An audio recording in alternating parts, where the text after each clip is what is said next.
Olá, boa noite. No ar, mais uma edição do Sala Debate. Hoje vamos conversar sobre intolerância, a falta de vontade de aceitar a opinião de outras pessoas. O mundo cada vez mais se surpreende com notícias de assassinatos de homossexuais, de perseguições religiosas, de agressões racistas, atitudes feitas com o único objetivo de magoar, coagir, intimidar ou anular as pessoas que pensam e agem de maneira diferente.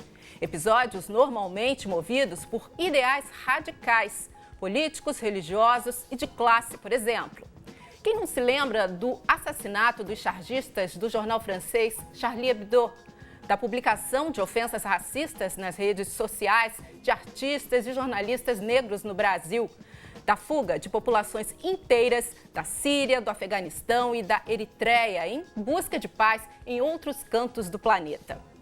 Comigo aqui no estúdio para debater essas questões, Guilherme Pontes, pesquisador da ONG Justiça Global, e Bruno Cardoso, professor do Departamento de Sociologia da Universidade Federal do Rio de Janeiro. Boa noite, obrigada, Guilherme e Bruno, pela presença. Antes da gente iniciar a conversa, vamos lembrar de casos recentes de intolerância que foram notícia no Brasil e no mundo.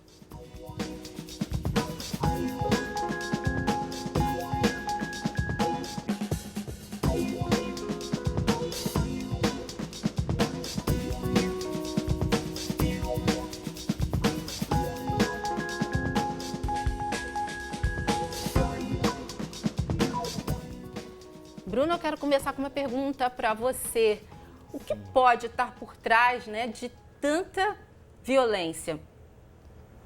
Olha, é sempre difícil dizer o que pode estar por trás de tanta violência, né? Eu tenho uma desconfiança de que o fenômeno novo não é exatamente a violência.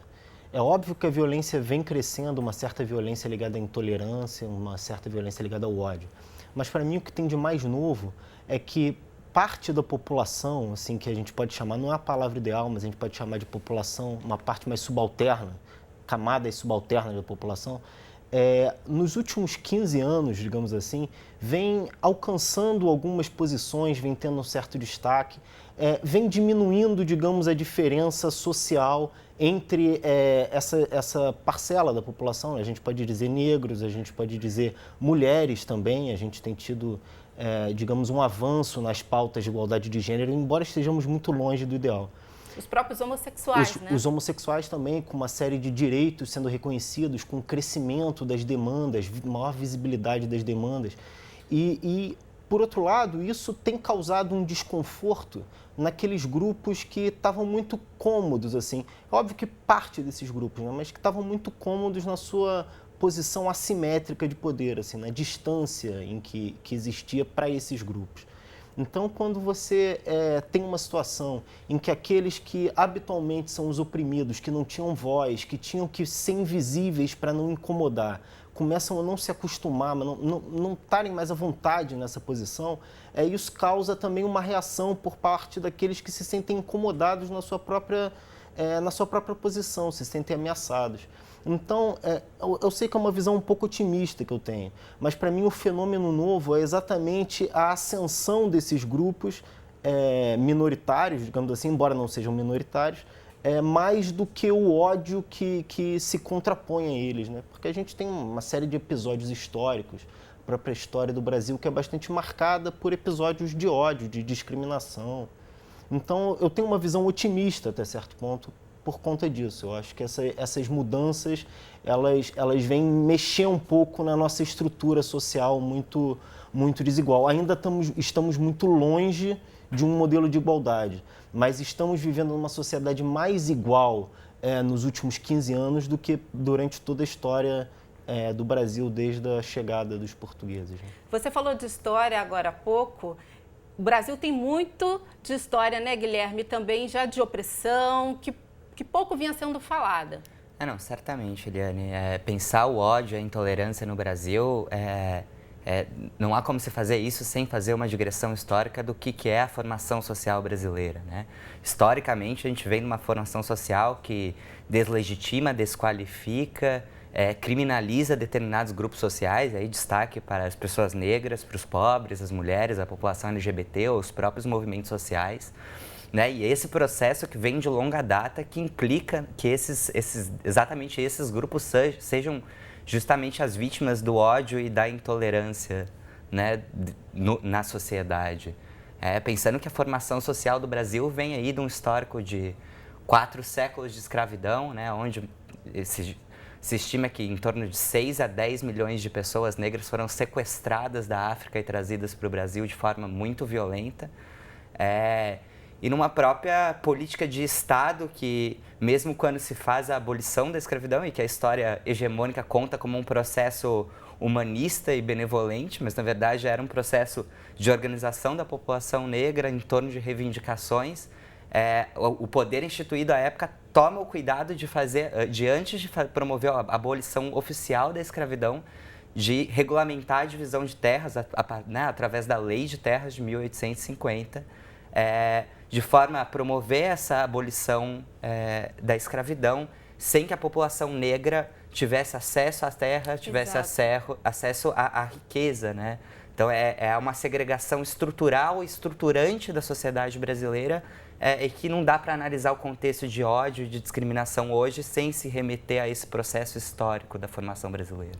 Bom, lembrando do caso específico da Boate Pulse, nos Estados Unidos, ali teve um pouco de influência por trás religiosa do movimento do extremista do Estado Islâmico. Agora, olhando aqui para o Brasil, a morte do menino Diego, você escreveu um artigo, postou, né, Bruno, na sua rede social, ela também pode trazer um pouco, levar a gente lá no período militar, por exemplo, você acredita?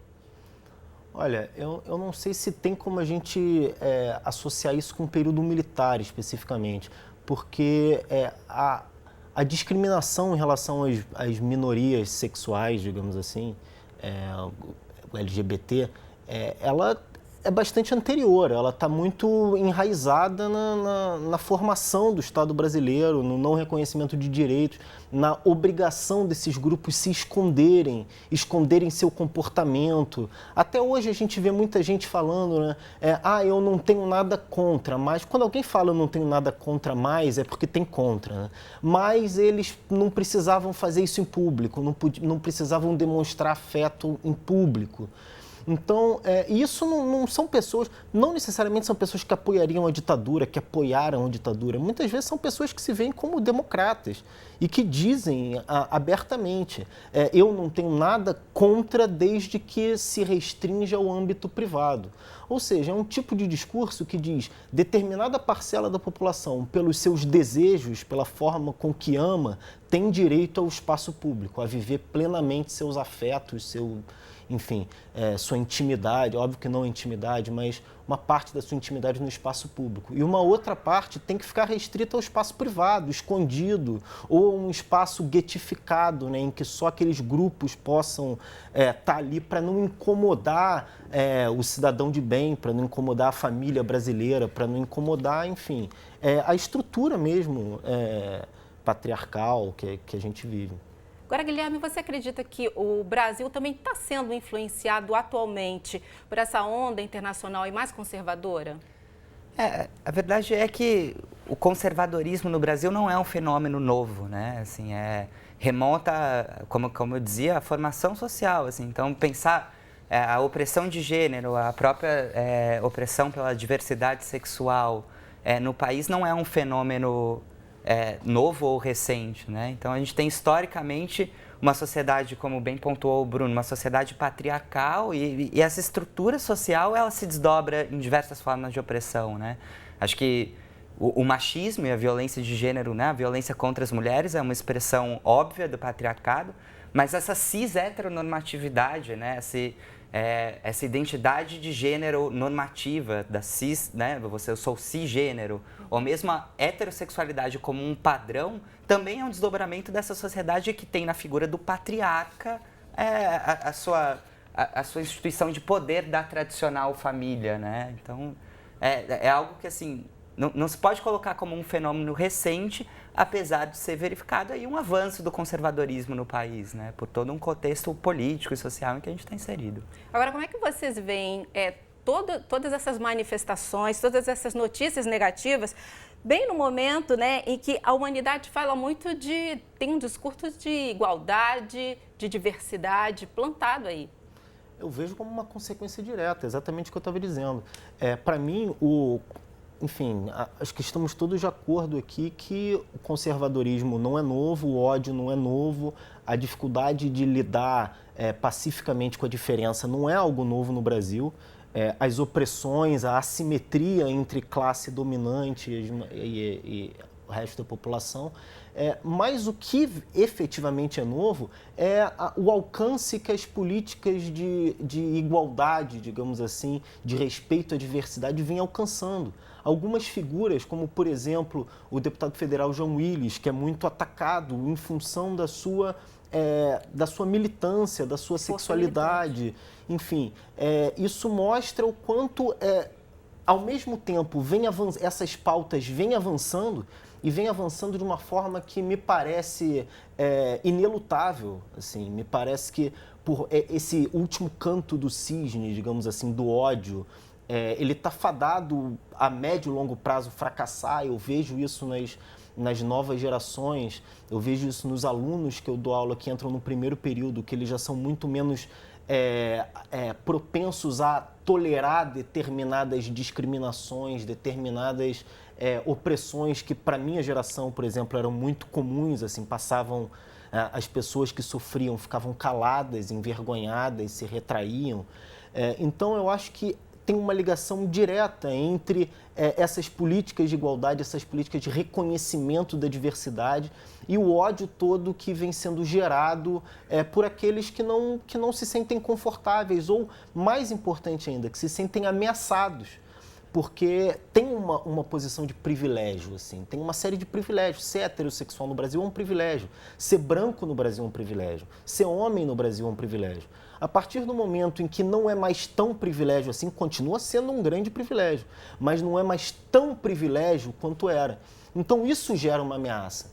E, assim, na Europa a gente vê isso em relação aos imigrantes também, nos Estados Unidos a gente vê isso em relação aos imigrantes, em relação às mulheres, em relação aos negros, enfim, em relação a esses grupos que eu chamei de uma forma um pouco capenga de subalternos.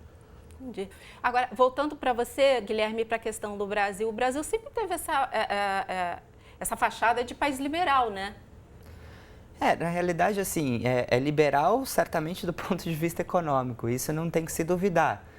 No entanto, o que se observa é que nós somos um país bastante conservador, né? A ideia da igualdade que você mencionou, né, anteriormente, ela está muito no plano do discurso, mas a grande maioria da população brasileira, e sobretudo o povo negro, morador da periferia, enfim, continua alijada de direitos básicos, continua à margem de qualquer acesso à riqueza, à moradia, enfim, qualquer coisa básica para condicionar, né, para garantir mínimas condições de vida, são completamente alheias à maioria da população brasileira.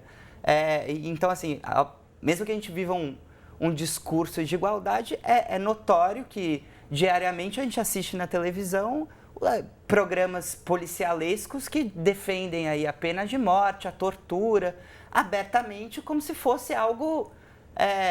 a ideia de que direitos humanos seria para humanos direitos, né? Então, as pessoas que são suspeitas ou que, por alguma razão, estão em conflito com a lei, se fomenta a ideia de que direitos humanos, para defender direitos humanos para essas pessoas, seria promover a criminalidade, né? Assim, se constrói uma ideia de que a gente vive um país da impunidade, que o Brasil seria o país da impunidade, o que é um grande mito, né? O Brasil é um dos países que mais pune no mundo e os nossos dados aí estão para dizer que nós temos a quarta população carcerária, maior população carcerária do mundo. Nossa taxa de encarceramento sobe, assim, em níveis assustadores. Né? Nós temos hoje, com maiores populações que o Brasil, população carcerária, a China, a Rússia e os Estados Unidos.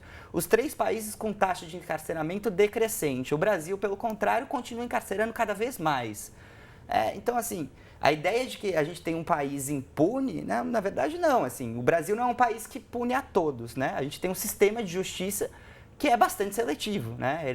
A gente vive uma seletividade penal onde a população negra, jovem e pobre, periférica, é encarcerada massivamente, é assassinada. A juventude negra é exterminada pela polícia militar desse país. E existe uma banalização, né? Uma banalização da violência, uma banalização da tortura, que enfim, não se coaduna com um Estado democrático de direito, né? A gente tem uma política de segurança militarizada que não corresponde a algo que se admite dentro de uma democracia. A gente tem questionamento de leis como a lei das cotas, por exemplo, né? Que também acabaram gerando uma série de discussões. É justo que a minoria tenha acesso à faculdade pública gratuita, não é? Isso é uma discussão muito interessante, né?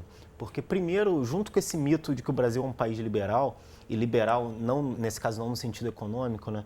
No sentido de costumes, digamos assim, é sempre uma posição relativa. Obviamente, nós somos liberais comparado com a Arábia Saudita, não somos tão liberais comparados com a Holanda, por exemplo. Mas o outro mito é da democracia racial, que vivemos num país em que não existe racismo, né? Eu nunca vi uma pessoa negra defendendo isso. A democracia racial, ela existe para quem acha que ela é uma boa forma de manter o negro no seu lugar.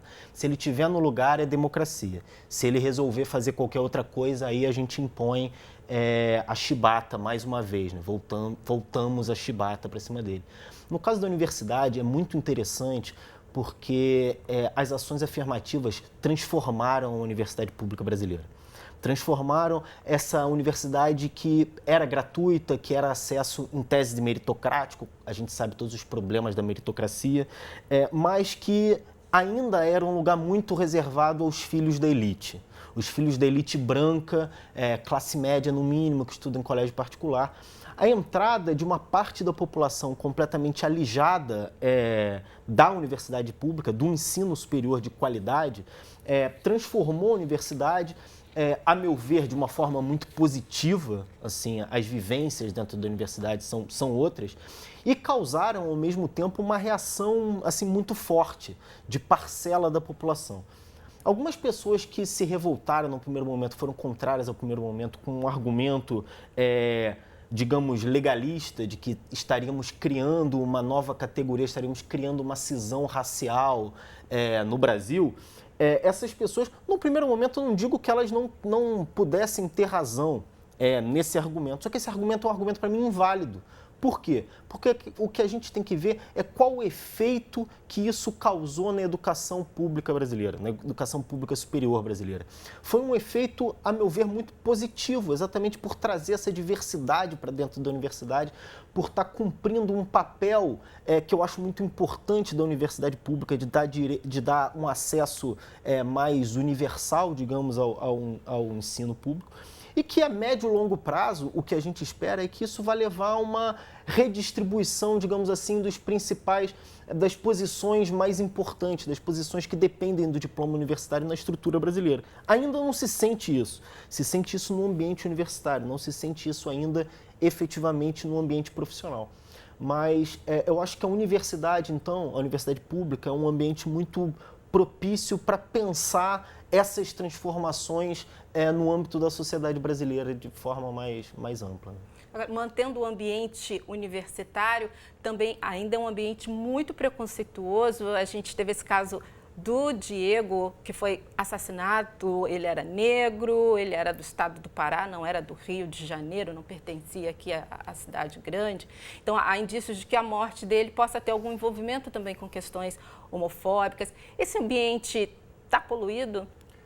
Sem dúvidas, assim, né? Eu acho que a universidade brasileira não é uma bolha, né? Assim, a universidade, ela tá atravessada por todas as questões que a sociedade brasileira tem aí no seu seio, que é uma sociedade racista, uma sociedade patriarcal, machista, é uma sociedade, né, sobretudo no Sudeste, muito xenofóbica com aqueles que imigram do Norte e do Nordeste do país, e que cumpre um papel de conservação. A universidade brasileira é muito conservadora, então, assim, a ideia de que a universidade seria uma bolha livre dessas questões é extremamente equivocada. E acho que o caso do Diego está aí, né, para estampar isso, de que, enfim, a homofobia, o racismo,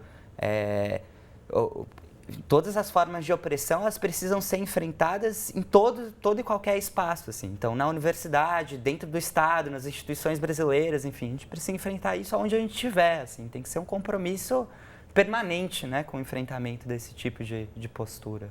Me parece que a universidade, ela obviamente não é uma bolha, embora, digamos que ela seja menos permeada. Acontece num outro nível dentro da universidade. Mas o caso do Diego, ele me traz uma inquietação, não uma inquietação, uma conclusão mesmo, de que a universidade, para aqueles que decidem viver uma espécie de liberdade que não é possível viver na vida fora da universidade, ela é um ambiente muito propício. E essa liberdade, que é uma liberdade exacerbada, digamos assim, em relação ao que é tolerado do lado de fora, ela também gera uma raiva muito maior, um ódio muito maior, um incômodo muito maior daqueles conservadores que não estão dispostos a tolerar essa liberdade. Então, lá dentro, essa liberdade ela é potencializada. Então, o ódio daqueles que não toleram essa liberdade é potencializado também. Embora ele seja, dentro da universidade, muito mais escondido do que essa liberdade em relação ao que a gente vê no mundo fora da universidade. Né? Aconteceu com o Diego Chaves, que é um estudante da Universidade Federal do Rio de Janeiro, tinha 31 anos, ele foi assassinado, essa suspeita de homofobia, né, ligada a esse crime, e também aconteceu recentemente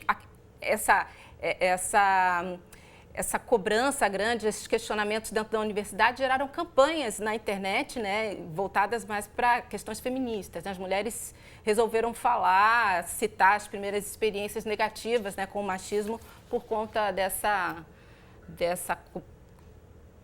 cerco dentro das universidades, né? No fundo, acaba sendo positivo, você vê isso de maneira positiva, pelo menos está tratando dos assuntos, Bruno? Eu vejo de maneira extremamente positiva, assim, eu acho que essas coisas precisam ser ditas. O ambiente universitário brasileiro, ele é machista, mas o ambiente extra-universitário brasileiro é muito mais machista ainda, porque dentro da universidade há uma possibilidade, hoje em dia, cada vez mais, há uma possibilidade de denúncia disso e dessa denúncia chegar a ser publicizada efetivamente. Eu comento sempre com os meus alunos atualmente, principalmente quando eu pego uma turma de primeiros períodos na universidade, que hoje em dia as meninas que estão entrando com 18 anos, elas são tão radicais no sentido positivo em relação à intolerância da discriminação de gênero, quanto eram, na minha época, aquelas que a gente identificava como as mais feministas. Ou seja, aquelas que eram as mais feministas partiam do ponto que hoje as meninas do primeiro período estão partindo. Eu acho isso extremamente positivo, é uma forma de tentar combater essas assimetrias, essas opressões, enfim, essa diferença ruim, digamos, de posição, de oportunidade, de valorização, porque a universidade ainda tem muito isso, valoriza-se muito as características mais ligadas ao gênero masculino e se trata como se fossem fraquezas, algumas características são mais associadas ao gênero feminino. Então isso no ambiente científico, digamos assim, é muito evidente também. É reflexo dessa tal liberdade maior de falar, né, que o mundo está tendo. Sim. Tá bom, vamos chamar o break rapidinho. Daqui a pouco a gente volta com Sala Debate, não sai daí.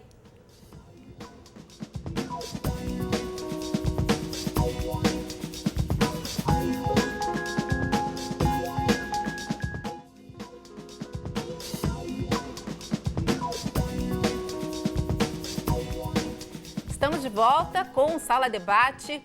Hoje o nosso tema é a intolerância.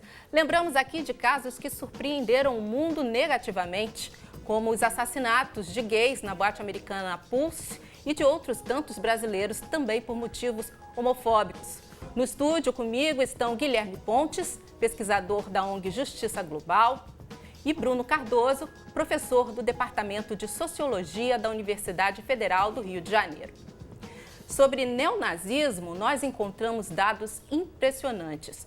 Segundo a pesquisadora Adriana Dias, da Universidade de Campinas, São Paulo, em 2013, a região sul do Brasil concentrava cerca de 100 mil simpatizantes de ideais nazistas, 45 mil pessoas só no estado de Santa Catarina. Na época, ela já observava o crescimento de neonazistas também no Distrito Federal, em Minas Gerais e em São Paulo. A pesquisadora levantou os dados a partir da internet, um caminho muito comum para divulgar e incentivar o nazismo no mundo. Entre 2002 e 2009, houve um salto de 170% no número de sites que divulgam esse tipo de conteúdo. E como na maioria dos países da Europa e dos Estados Unidos, no Brasil, uma lei, a 7716, pune com prisão e pagamento de multa quem fabrica, comercializa, distribui ou veicula propagandas com a cruz suástica para divulgar o ideal da raça pura, ariana, propagada pelo alemão Adolf Hitler nos anos 30. Ideal que culminou no extermínio de ciganos e judeus no Holocausto. Bruno, a gente pensar que grupos de jovens brasileiros, têm esse ideal, alimentam esse ideal neonazista aqui num país mestiço, como você encara isso? Qual reflexão você faz? Olha, eu encaro de maneira assim, bastante preocupada, né? Eu acho que tem uma série de razões que levam a isso. Uma delas é a passagem do tempo. Efetivamente, já ficou bastante para trás o horror do nazismo, digamos assim, e o que permite que isso possa voltar a ser, sem maiores censuras, romantizado. Tem a questão da internet também, que é muito importante nisso tudo. Por quê? Porque através da internet, determinados discursos de ódio que eram freados, digamos assim, pelas censuras dos meios de comunicação, pela impossibilidade, pela proibição de circulação de determinadas publicações, isso é suspenso. Então é muito fácil encontrar esses discursos de ódio e, ao mesmo tempo, é muito fácil reverberar as vozes da intolerância, da estupidez, do ódio. Muitas vezes uma pessoa que escreve uma coisa muito raivosa, muito odiosa e muito estúpida, ela tem um alcance muito grande por conta dos compartilhamentos, por conta da visibilidade que a internet dá. Então a internet ela permite a reunião de uma série de discursos que eram discursos proibidos, que eram discursos censurados, né? E isso favorece também porque pode haver, digamos, uma união, uma sensação de pertencimento comum entre grupos que estão geograficamente muito distantes. Então, isso provavelmente favorece também o crescimento desse tipo de discurso, obviamente nas regiões do Brasil que tiveram maior presença da colonização alemã. Não estou associando nada Sim. com os alemães especificamente, mas um ideal de pureza, digamos assim, que é muito difícil de ser mantido é muito difícil de ser mantido como um discurso em outras regiões do Brasil. O que você acha disso, Guilherme? Eu acho que, assim, primeiro frisar que se reivindicar nazista sendo latino-americano é uma contradição irônica que, se não fosse trágica, seria cômica, né? Porque, enfim, os nazistas não colocariam aí na sua raça puros latino-americanos, nós aqui, né? Que estamos na periferia do mundo capitalista.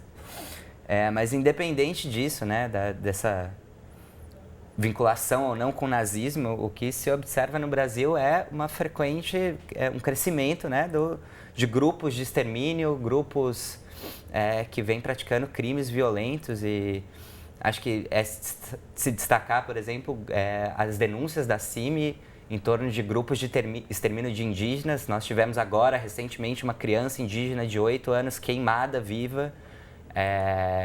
Acho que o caso do Galdino, né, índio morto no Distrito Federal, que no ano que vem completa 20 anos, e que, à época, assim, a defesa, né, o argumento daqueles jovens era de que, não, mas a gente confundiu ele com um morador de rua, como, né, se fosse um morador de rua, né? Então tudo bem, a gente colocar, né, fogo numa pessoa dormindo. E também os crimes de justiçamento que a gente tem observado, que, assim, é uma prática que já existe no Brasil há décadas e que vem se intensificando, que é essa ideia de fazer justiça com as próprias mãos, né? Então, assim, a gente vem assistindo casos muito sérios de sempre jovens, negros, grande parte homens, assim, amarrados em poste, enfim, espancados até a morte.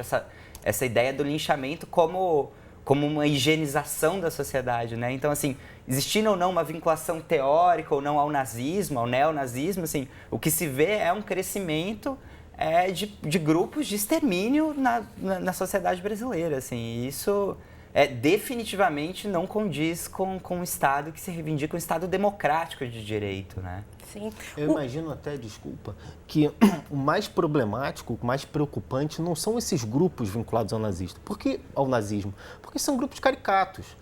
São grupos caricatos e que, assim, é muito fácil identificar, é muito fácil apontá-los e dizer, olha os intolerantes, olha os incapazes de conviver com a diferença, olha os loucos, muitas vezes olha os doentes.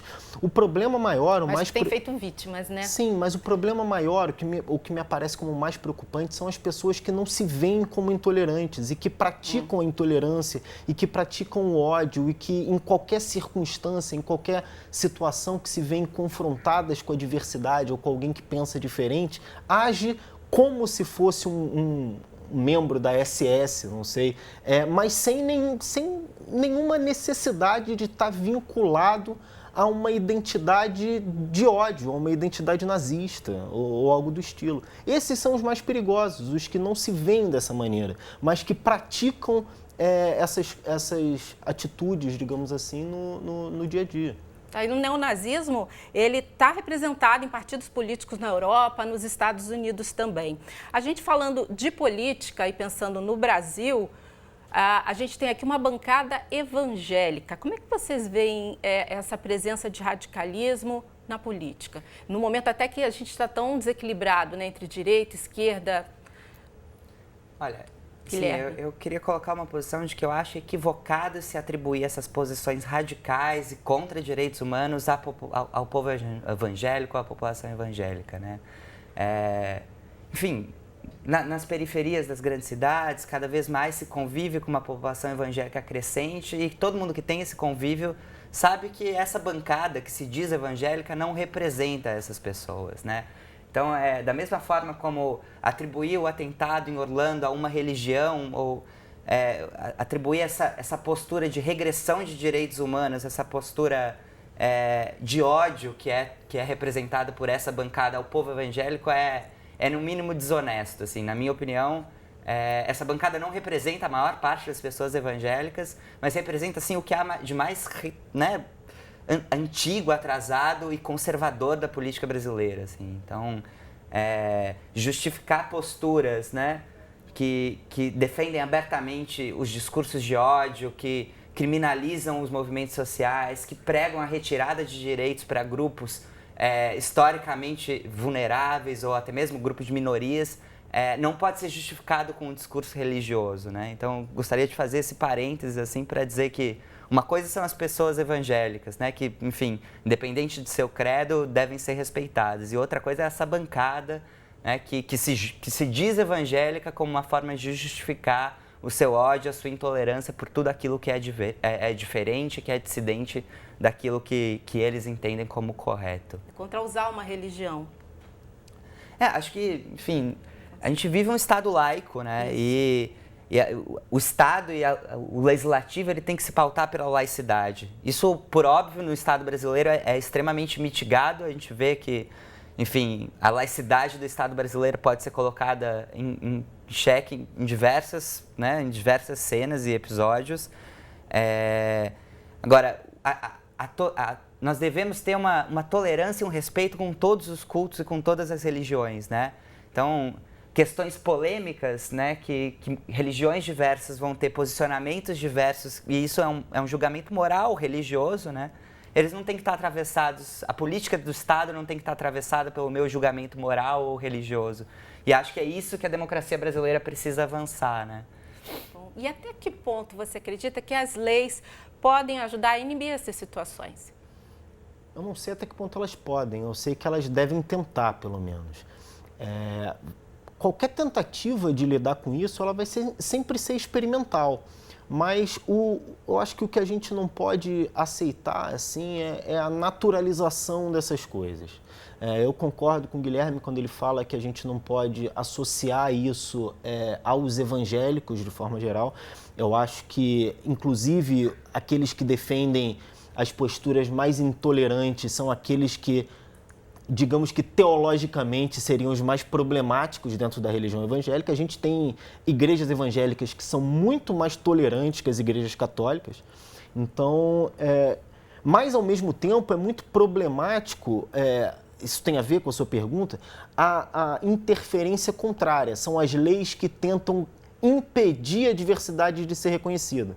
Eu acho que mais importante do que a atuação dos políticos evangélicos, digamos assim, é a junção que tem de uma série de bancadas conservadoras e que tem um peso muito forte da bancada ruralista, que tem um peso muito forte da bancada militar, digamos assim, né, dos policiais, policial civil, policial militar, né, não tem a ver, o policial não tem a ver com militar, alguns ex-membros das Forças Armadas, dentre eles o mais famoso, o mais problemático, o mais ameaçador, digamos assim, que é o Jair Bolsonaro, a família Bolsonaro que vem crescendo. Então eu acho que eles têm uma tentativa, eles têm um plano, digamos assim, eu não sei se orquestrado, mas que vai sendo posto aos poucos, de dominar as engrenagens do legislativo, de como fazer as leis, impedir determinadas leis que visem promover a diversidade, promover a tolerância, de passarem, de serem promulgadas, digamos assim, e tentarem ao mesmo tempo jogar uma série de leis para serem debatidas, para serem projetos de leis para serem transformados em leis que visem, digamos, desconstruir essa tentativa de um Estado menos desigual. Então, eu acho que tem efetivamente uma participação de parte da bancada evangélica, mas perceber isso como um fenômeno relacionado exclusivamente ou principalmente à bancada evangélica é muito perigoso, porque nos impede de ver exatamente quais as coalizões que estão criando isso. Só fazer aqui um adendo, você falou dos Bolsonaros, né? O Jair Bolsonaro foi o deputado federal mais votado aqui no Rio, sim, mais de 460 mil votos, votação expressiva, né?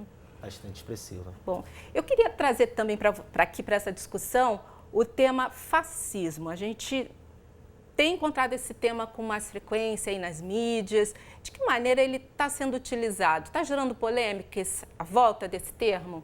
Fascismo, essa criação de Benito Mussolini? Eu acho, assim, particularmente pouco instrutivo, é pouco vantajoso usar um termo que você destitui ele de todo o seu conteúdo.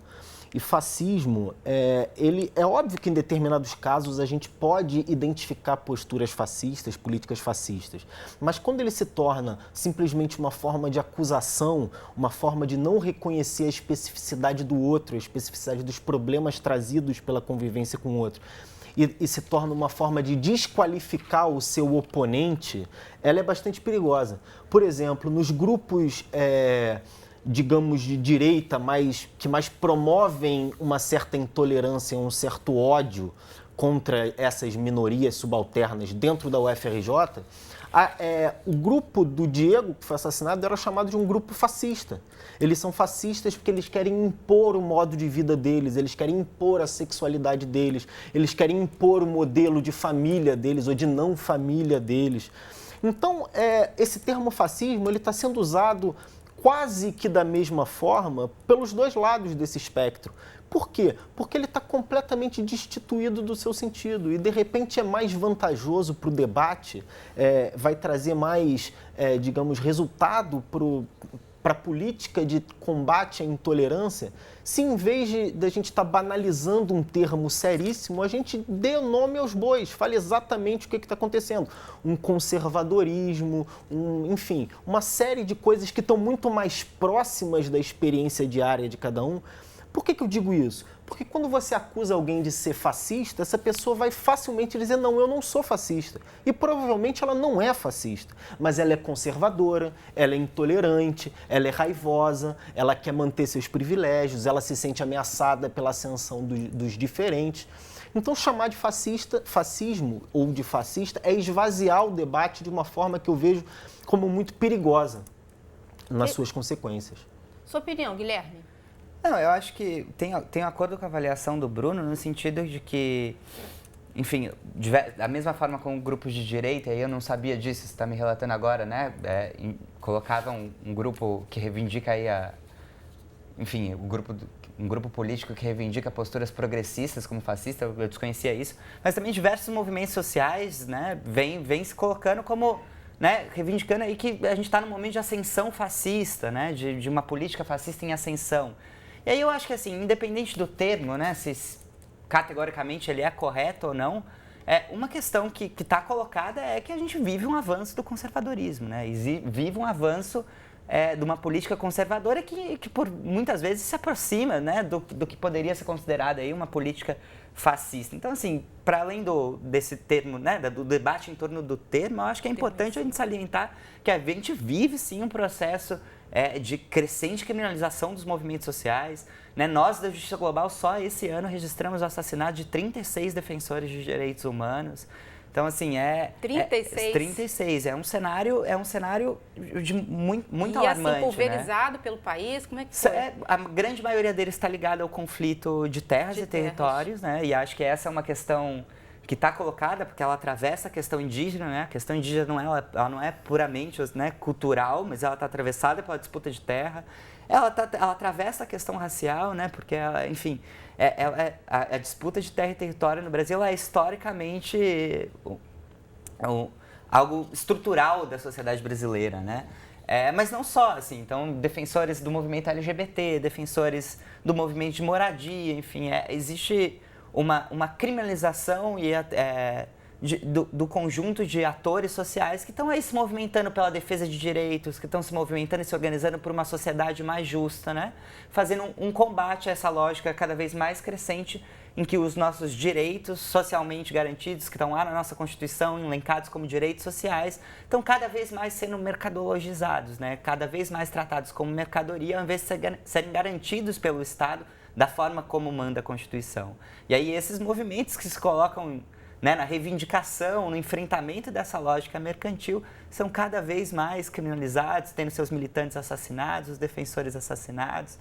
Então, assim, esse tipo de postura que eu insisto não é própria e não pode ser admitida dentro de um Estado democrático, né, dentro de uma democracia. Bom, é bacana a gente tratar desse assunto e, tipo, ter o retorno da população. O Canal Futura lançou no Facebook, né, um aviso do tema do debate de hoje e a gente recebeu assim resposta. Foi bacana que houve toda uma discussão lá mesmo entre os internautas. A gente tem aqui, eu destaquei para vocês aqui algumas chamadas. Aí Inês Cardoso disse que é perda de tempo discutir esses assuntos. O Ayrton Guimarães discordou, dizendo que é preciso usar a informação para transformar realidades. Sônia Mendes veio com um questionamento de que tudo se resume a respeito, né? Respeito que se deve ter um pelo outro. Eu agradeço a participação de todos aí pela nossa rede. Ela está realmente aberta para todo tipo de discussão. Respeito, vocês diriam que no final das contas pode ser uma palavrinha, um sentimento que faria grande diferença, Guilherme? Acho que, sem dúvida, não dá para negar a importância do respeito dentro de uma convivência, né, na sociedade justa e pacífica que a gente deseja. Democrática. Mas também não é um sentimento que vai resolver o problema, né? Quando a gente está dizendo de desigualdades, quando a gente está falando sobre opressão, a gente está falando sobre uma sociedade em que as riquezas são extremamente concentradas, né, onde a maioria da população brasileira vive em condições precárias, não acessa serviços públicos, né? Uma maioria de população que tem o Estado apenas como, né, seu braço armado, a força repressiva, uma lógica de segurança que trabalha a partir do inimigo. Então, assim, o respeito é importante, mas nós não estamos dizendo sobre uma postura individual, né? A gente não pode enfrentar todas essas questões sérias que a gente está discutindo aqui hoje a partir de perspectivas individuais, de eu, Guilherme, ou você, Eliane, vamos mudar a minha postura, né? Vamos mudar a nossa postura enquanto indivíduos e isso vai melhorar o mundo. Não, óbvio, nós não podemos demandar e achar que somos tutelados o tempo inteiro. A gente tem que ter a nossa mudança de postura individual, coletiva, se organizar. Mas o problema não é individualizado, ele não pode ser individualizado, né? Porque nós estamos debatendo problemas que são estruturais da sociedade brasileira. Então, acho que a dimensão de entender isso como uma questão social, ela é indispensável para a gente conseguir fazer um enfrentamento conciso e real de todas essas questões que a gente debate. Bom, a coletividade é necessária, Bruno? A coletividade é necessária, óbvio. Eu concordo plenamente com o que o Guilherme falou. Em relação à ideia do respeito, só voltando um pouco, me parece que muitas vezes a ideia de respeito ela é utilizada para reafirmar determinadas posições sociais, no sentido quando a gente fala que é preciso respeitar determinadas autoridades, respeitar o professor, respeitar a família. Muitas vezes é necessário não respeitar para transformar, para mudar. Então o respeito, ele é também uma forma, é óbvio que de forma geral, eu concordo que o respeito é muito importante, mas o respeito pode ser também uma forma de manter tudo igual. Por exemplo, o respeito numa relação de patroa e empregada doméstica é uma coisa que eu vejo pessimamente. Eu acho que o respeito se transforma muito rapidamente numa submissão assim esmagadora, que acaba com a subjetividade da pessoa que está respeitando, digamos assim. Porque muitas vezes se pensa mais no respeito em relação... o respeito ele é mais evidente da pessoa que está numa situação subalterna em relação à pessoa que está numa situação dominante, digamos assim, uma situação melhor, mais confortável. De que maneira a gente pode usar a internet para valorizar também esses questionamentos, esse lado mais positivo da coisa? Acho que a internet ela tem se mostrado como uma ferramenta em potencial para a democratização da informação, né?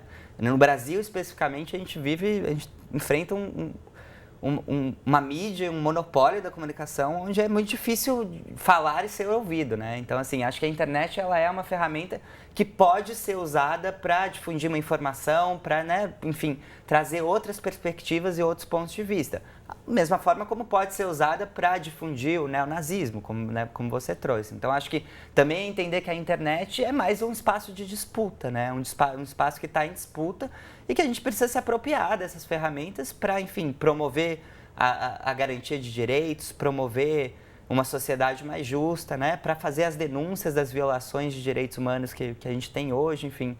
Meu entendimento é esse, que é um espaço em disputa que a gente tem que ocupar, mas que também tem de tudo lá, né? Tá bom. Como impor limites? É possível haver limites? Dentro da internet? Não, dentro da internet, de que maneira a gente, na sociedade, no nosso dia a dia, pode impor isso? Olha, é uma pergunta muito pessoal. É uma pergunta muito difícil, né? Como impor limites para determinados comportamentos, para determinadas discriminações, enfim. Eu acho que, primeiro, é necessário, eu vou usar até uma expressão não muito boa, uma intolerância com a intolerância. Eu acho que não nos calarmos diante de determinadas coisas, principalmente... É muito importante que aqueles que são discriminados não se calem, mas é muito importante também que aqueles que assistem às discriminações não se calem, não tolerem assistir, não tolerem ver se reproduzir uma lógica negativa. E, obviamente, lutando por políticas sociais, por redistribuição de renda, por não perda de uma série de direitos que vêm sendo conquistados nesses últimos 15 anos no Brasil e que estão seriamente ameaçados nesse momento. Enfim, lutando. Eu acho que a forma é lutando e é o que tem sido feito. E me parece que essa luta, e voltando ao meu ponto inicial, que é o que eu digo que é um ponto otimista, me parece que essa luta tem dado resultado, E é por isso que a gente está aqui falando de um conservadorismo, de um ódio, de uma intolerância que saiu do armário. Sempre teve ali, mas saiu do armário. Por quê? Porque muitas pessoas se veem ameaçadas nos dias de hoje. Nos Estados Unidos, por exemplo, boa parte dos indivíduos, assim, os grupos onde se percebe de forma mais violenta o racismo, são os grupos que eles chamam, uma expressão americana, de white trash, que são aqueles que estão na camada mais baixa social dos brancos e que se veem muito ameaçados pela ascensão de determinados negros a uma posição socioeconômica melhor.